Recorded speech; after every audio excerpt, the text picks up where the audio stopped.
appropriation. I saw a white girl with dreadlocks or braids, I should say, like African style braids, get tossed across a shopping mall yesterday, and I in thought, real life. Where? Yeah. Where did you see this? Or was it on in the a video? internet? On the internet. Oh, okay, my bad. Nobody goes to shopping mall. Like, what? Where the I was fuck in a are you shopping going? mall. This checks Yeah, out as Amazon. true. Nobody goes.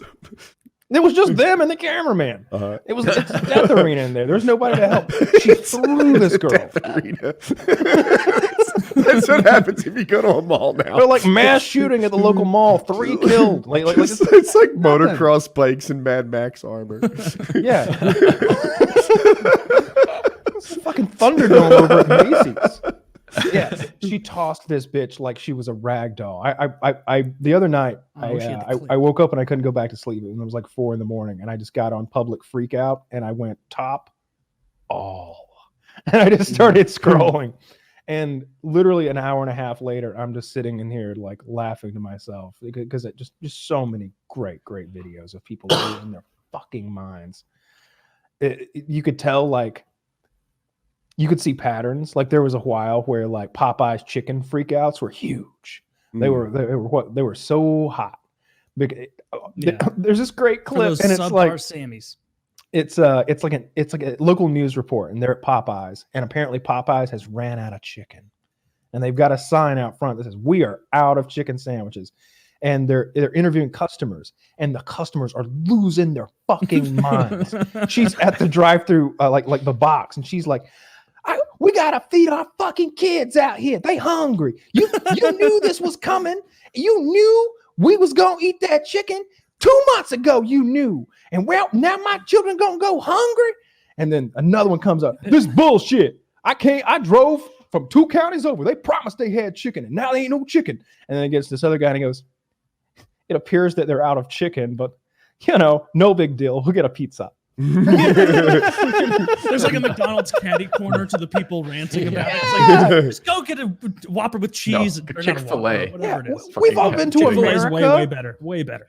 Like you can't be next to one fast food restaurant without seeing another right there. They're all adjacent. They're everywhere. There's literally a dozen options in every rinky-dink town across this whole fucking country. Do you ever see the video that explains that? Explains what? Why the competing places are so close to each other? No. I know that there's the TLDR. Basically, if they're not in the perfect place, then they get an advantage over too much of the population. And it explains it like this. Picture a beach and you're selling ice cream, right? You as the sole ice cream salesman goes in the middle. Now there's 2. You'd think you'd each go a third from the end. But if you do that, asshole Woody is just going to set up in the middle and take 2/3 of the people. And you're going to continue to be fucked until you become an asshole also, and we all land in the single best place. Huh. Oh, I didn't know there was that much math behind the placement of those. Selling stuff to people? Just behind the placement of those restaurants. I didn't know. This is why insurance is such a fucking scam, because no matter which way you look at it, you're always going to be outsmarted there. Someone has spent more time and effort figuring out how to dick you on insurance than you will ever get back from it. That's why I don't buy so many things. Like we bought a car recently, and they're like, "Hey, the electronics in this $5,000. If it breaks, it's $7,500. So you'll be glad you did it." And I'm like, "I don't think so. I think that if this was a good deal, you wouldn't sell it to me." Straight up. Yeah, and I didn't buy it. Here's the deal: you pay us $100 a month, and if you have any collisions, you're covered. Not today, Allstate. Yeah. I'm not having it. Ooh, what's that, Geico? Oh, got it. Not for you, if only Geico. you could do that. But you're right. You're required to do it. So you end up like, look, my wife and I have this discussion probably once every couple of years when we have to go through this fucking shit again. Right? She's like, "But I want to be covered in case of this, or what if we break down?" And I'm just like, just go through and think about the times in your life where that's happened. Think about what you paid for it, and think about what you paid over time for the cost of that. You always lose on that, always. Yeah. And it sucks in that moment. But rather than but just plan for that. Like keep a fucking emergency fund or whatever you need to do for that. But like it's just. I changed debit cards one time. My insurance lapsed. I didn't know about it for 10 months. 10 months uninsured. You saved a lot of money.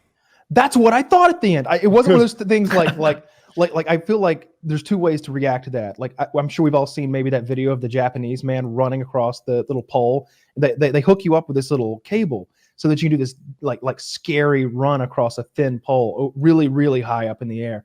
And he runs across, and the rope just comes unclipped. It was never clipped. And he's like, holy shit, I just did the bravest thing in my life, and I didn't realize it. I had the complete opposite feeling. I was like, wow, I just saved a whole bunch of money there. Yeah. Maybe another saved 10 a months. Let's roll the dice again. No, I immediately fucking called and got insurance. You know what Hard doesn't again. save you money? Delaying getting your car inspected. Turns out all that happens is you get a ticket, and then after you get it inspected, inspections due 3 months later. Sorry. Yep.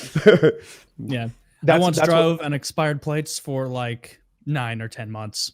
Same. It was coming up on a year. And it was one of those times where you just don't notice for at least for like 2 months. And then you think, well, in for a penny, in for a pound. I'm already 2 months in. I'm going to have to pay the little late fee anyway. And, You can't see the sticker on my plate. Like I've got a thing that goes around it. As a felon, is that something you want to say? Watch your step. You watch. You watch your step. Is that something you really want to say to a felon? I'm gonna die before the show ends. I got this little placard like around my tag, and it's nothing shitty or anything. It's not like Big Dicks Only Club. It's just something that's been on there forever. But it really effectively hides what the sticker, and I'm sure it's the same everywhere, where every like year has its own color. That way the cop can quickly look and be like, it's blue, not green. Get him. Yeah. Never got stopped. That was another thing that, like Taylor, I just forgot. I just forgot to do it. And a lot of time went by, 6 or 7 months. But it's just like, they get you no matter what. It's just like taxes. You go back and they're like, oh, well, looks like you didn't buy one last year. I was like, yeah, I forgot. Well, I'm here now. All right, well, you can pay for last year's and this year's. And interest. I wasn't don't even see in the the same car in when they got me. taxes. I was in a grocery store, and I came out, and there was a policeman waiting on me. Is this your Oh. truck? Well, yeah, that's why the key fit. I didn't say that, but I thought it. And then he gave me a ticket. And I was like, in a grocery store parking lot. I'm a universal citizen. I go by the maritime laws. My brother lost his license for a couple of years in college because he had got done for underage drinking, and he wasn't near a car. They walked into his apartment, which someone had left the door open or something like this, or like left it cracked or something, where he was asleep on his couch, drunk at like 20 or something, and he got done and lost his license in that state. They inferred that he drove home. No, there's no inferring. It was just like a zero tolerance kind of thing, right? Where it was like, and I don't remember the exact details of it, although this happened like this, but it was essentially because it was an alcohol related offense, they took his license, even though it had nothing to do with So they- driving. That's shitty. Because his door Yeah, it was was like- open, they caught him being drunk in his own house. Yep. Wow. And it wasn't because they assumed he was driving. It wasn't anything to do with that. It was just because that was the punishment or part of the punishment process for that. So it was Pennsylvania. Was That's this fascism. a college dorm? Yeah. But if only we're closed. Really protecting and serving out there, huh? Yeah, it does sometimes feel that way. You know what I learned? If you ever want to show a cop something on your phone, you hold it. And they will probably intentionally try to hold your phone for you. Like, you don't give the cop your phone. Otherwise, you've given the cop your phone. If you want him to see a picture or a video or something, that shit just stays in your hand. Yeah. Well, the joke's on Yeah. him. Mine's touch felt, and if the wrong person grabs it, Indiana Jones style, Hep C blades pop Yep. out all over. it. Yeah. That's going to Yeah. go your way in a court of law.